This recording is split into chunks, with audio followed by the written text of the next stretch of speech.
ఎప్పుడైనా ఎక్కడైనా మీ చేతిలోనే వార్తా ప్రపంచం.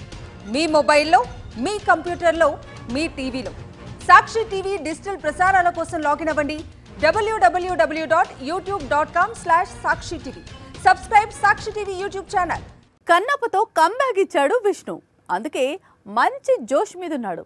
అప్పుడే కొత్త సినిమాపై ఫోకస్ పెడుతున్నాడు. కన్నప్ప తర్వాత కూడా సక్సెస్ కంటిన్యూ చేయాలంటే ఏం చేయాలి అనేది ఆలోచిస్తున్నాడు.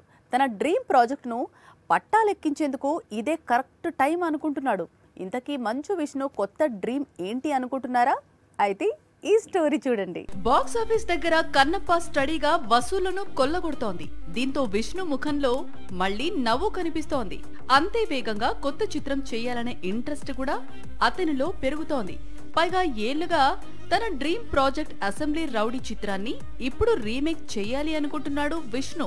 గత 10 ఏళ్లుగా అసెంబ్లీ రౌడీని రీమేక్ చేయాలనే ప్రయత్నంలో ఉన్నాడు విష్ణు. 1991లో ఒరిజినల్ వర్షన్ తీసిన బి గోపాల్తోనే ఒక దశలో రీమేక్ ఐడియా ఉంచాడు.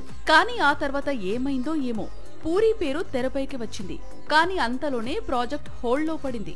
అసెంబ్లీ రౌడీ అంటే మోహన్ బాబు కెరీర్ లోనే కాదు, తెలుగు సినిమా ఇండస్ట్రీలోనే బిగ్గెస్ట్ హిట్స్ లో ఒకటి. ఈ చిత్రంతోనే మోహన్ బాబు పేరు ముందు కలెక్షన్ కింగ్ చేరింది.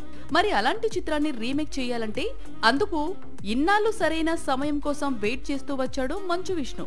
ఇప్పుడు రీమేక్ చేయాలి అనుకుంటున్నాడు. అందుకోసం దసరా డైరెక్టర్ శ్రీకాంత్ ఓదెలను, అలాగే రీమేక్ మూవీస్ స్పెషలిస్ట్ ప్రభుదేవతో సంప్రదింపులు జరుపుతున్నాడట.